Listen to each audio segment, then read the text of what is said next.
In this video, we're going to talk about threat assessments in HR. When should we be proactively assessing threats from employees, and how do we do that? That's coming up right now.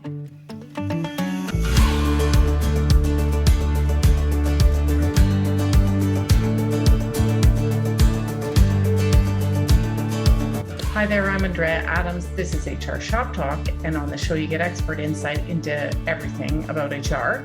I encourage you to subscribe to the show or the podcast to keep learning from my smart and experienced guests. Today, my guest is Denise Koster. She's a licensed private investigator and a certified threat manager. She's been working in the field of violence and harassment for decades and has even written a book on the topic. I will add a link to the book in the description, but hi, Denise, how are you? I'm great. How are you? I'm good and glad we're doing this. Well, let's just dive in right away. So, threat assessments. Okay, I'm going to have to bare my soul a little bit here.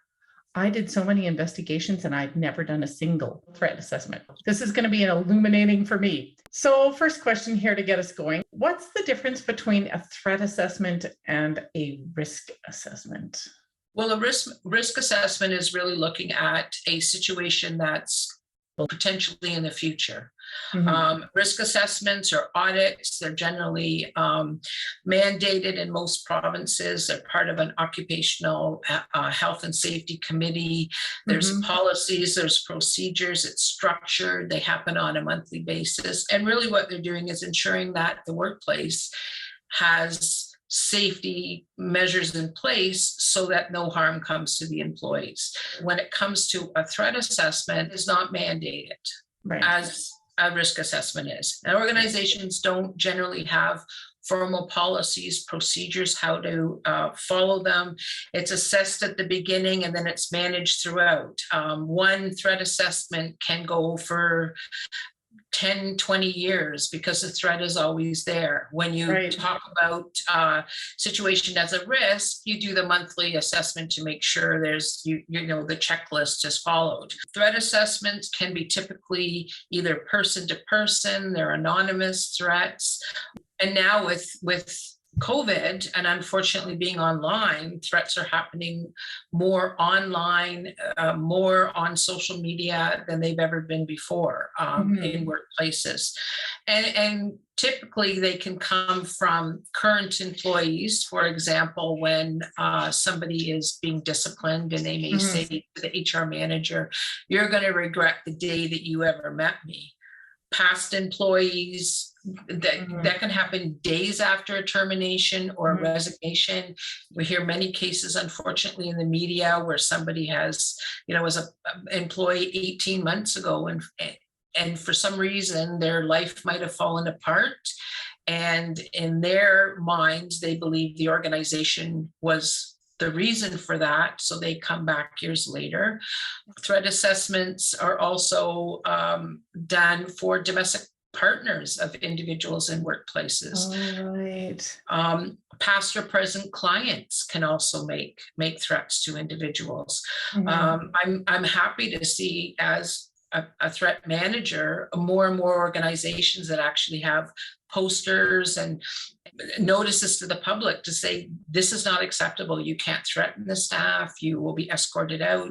Security measures will be in place. At the time of a termination, for example, okay, so I hadn't been doing it, but it seems pretty obvious that might be an obvious trigger for a threat assessment.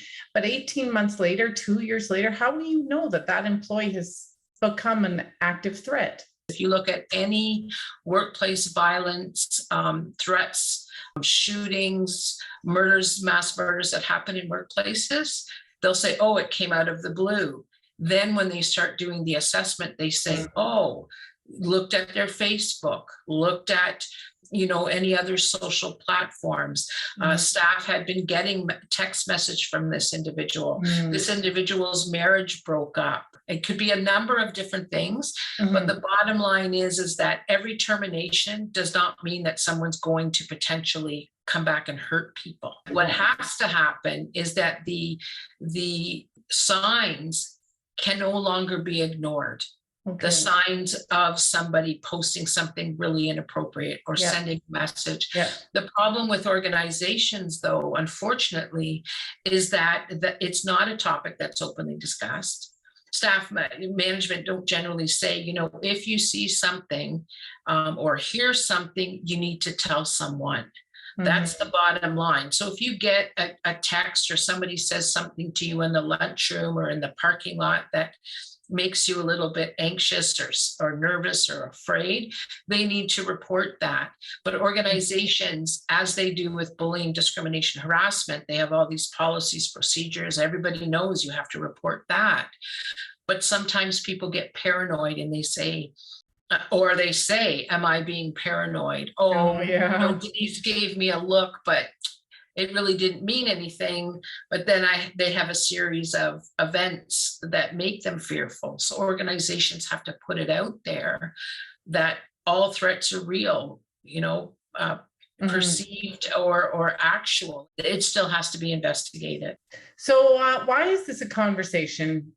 I mean, it's a bit obvious already, but talk to me about that. Why is it a conversation we should be having in HR? Well, HR is in that unique position by default because of their position.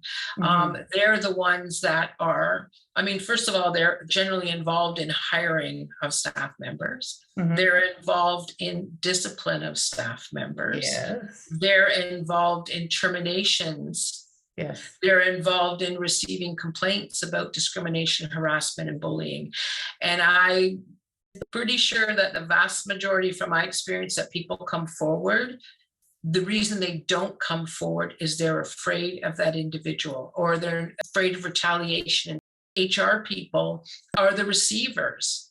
So that should be on their radar. And unfortunately, it's not something that is on their radar, particularly in Canada. I know I have a lot of associates in the United States that, and in the UK that actually have very unique programs. High schools are starting to have them, universities. And the reason that people are having them, unfortunately, is it's a reactive team that's put together after something bad happens within an organization. So HR is the cusp of receiving all of the information. Generally, they are the first to know as opposed to the last to know. So how do you actually conduct a threat assessment? The organization has to establish the process. It's not just we're going to do an assessment. They need to create a team. They need to create policies, procedures. They need to do a number of different things that prepare the organization to deal with it. The model of threat assessment moves away from profiling, or it moves away from one HR person being the one that's completely responsible for dealing with a situation. What it does is it creates a team, and that team needs to be comprised of individuals that have decision-making powers, that communicate that process as we spoke of earlier.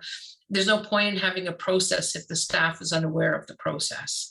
So all of that background needs to be done before the threat assessment is actually conducted. Now we have a team in place. We've developed some policies and we are going to react quickly. So now we need to do a threat assessment. There's something going on. How do you do a threat assessment? As the team approach, it takes away a subjective decision to make in regards to if we do it and how we do it. But one of the methods of a threat assessment is using structured professional judgment tools.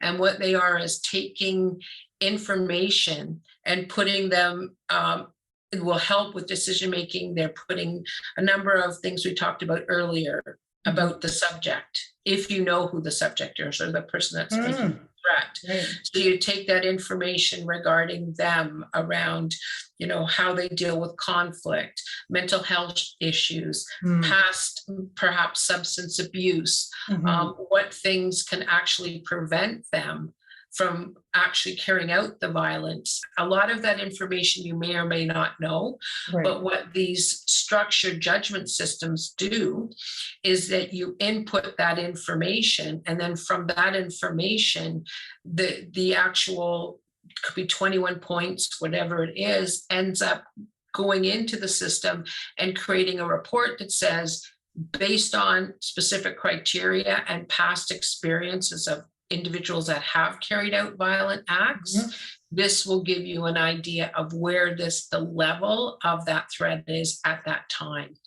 Right. So organizations can implement these systems or purchase these systems, be trained in these systems in order to be able to conduct that threat assessment, so that they're not putting that judgment on what is generally subjective.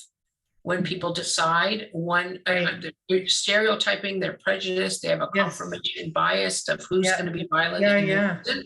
That takes away all of that, because you're actually putting in facts as opposed to putting in somebody's perception or personality into the mix of determining if this act of violence may in fact be a higher level of occurring. And what the organization then needs to do is create a plan to stop the pathway towards violence and push that person over into another direction. So next question, under what conditions should a threat assessment be performed? The tool that I just talked about, if there was a threat, I think that every threat needs to be taken as seriously as the next one, because there's a concept called the howlers and the hunters. Howlers are the people that are always threatening, but they never actually carry it out. Or hunters are the ones who are quietly in the background, who at some point end up actually doing the violent act. So instead of stereotyping that, if there's a threat and you can gather as much information about that individual and put them into one of these tools, then what happens is the tool will actually say to you, this is the level of threat. So that's kind of your threshold. So that's like your preliminary checking into at what level is it now, and continually monitoring, because a full assessment may not happen at the exact time the threat is made. But that's why it's threat assessment and management. So just putting that data into a computer and saying, well, there are 3 out of 10, it doesn't stop there. What happens is next week, there's another email that comes, or somebody brings up some additional information that we didn't know about that individual, that then gets put into the data program. Then the threshold can change either way regarding as much information as you have regarding that individual. It feels like you could get a very long list of threats you're monitoring, like a very long list of everyone you've ever terminated. How do you make that manageable? Well, like I said, everyone that's terminated is not going to be violent. Most of them will not. Absolutely, most of them will not. I think that even when it comes to creating a safe environment for HR, when they're doing a termination or when they're doing their discipline, they have to set up the rooms so they feel safe.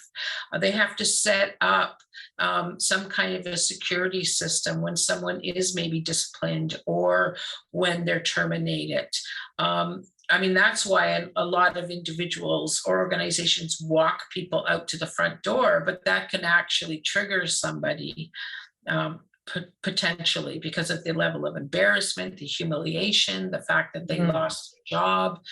So there's a number of things that organizations can do to control those threats, but not to take it to the point where every single threat has to be managed.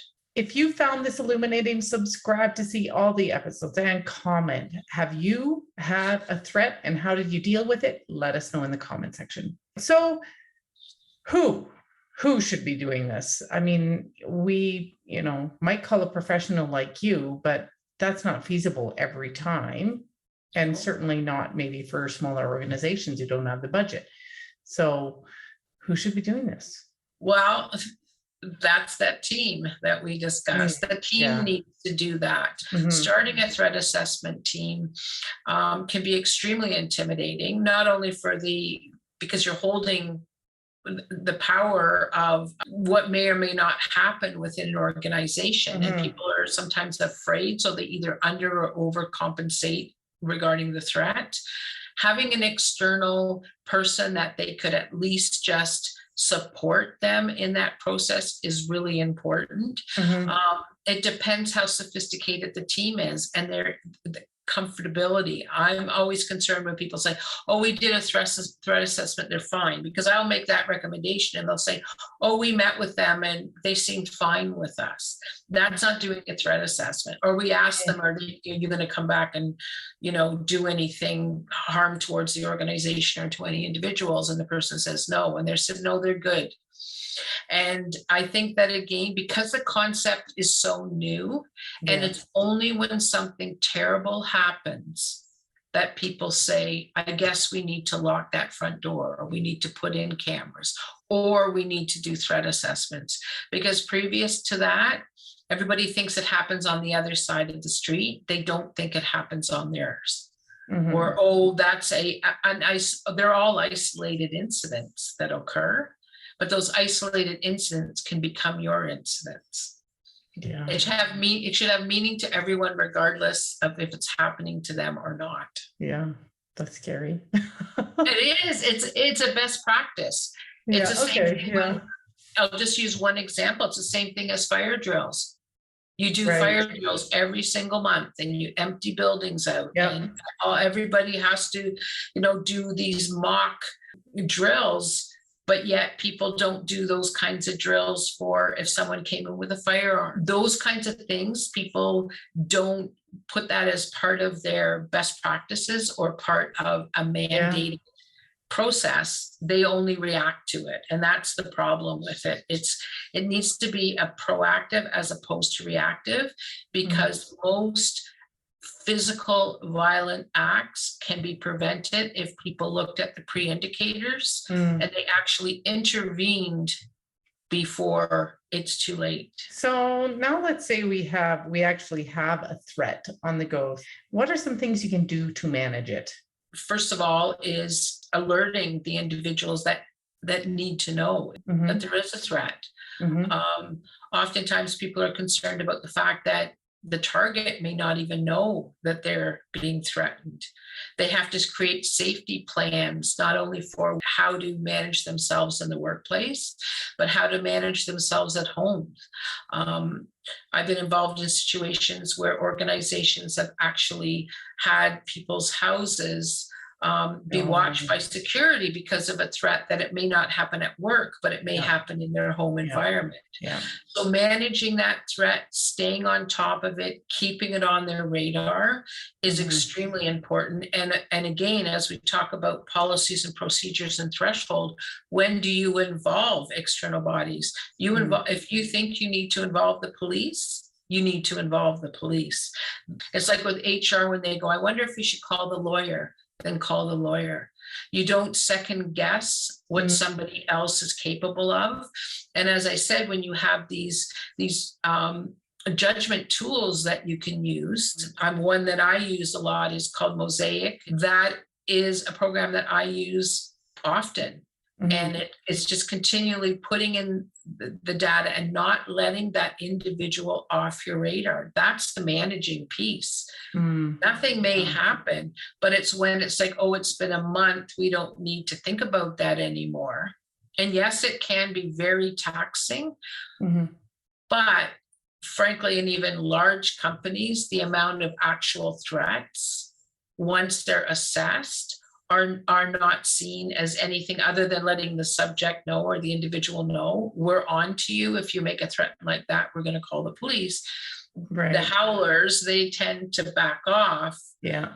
But you still have to keep them on their radar. So that's why there's teams and security systems that actually have those people on their radar. So if anyone wants to learn more about doing threat assessments, where should they go?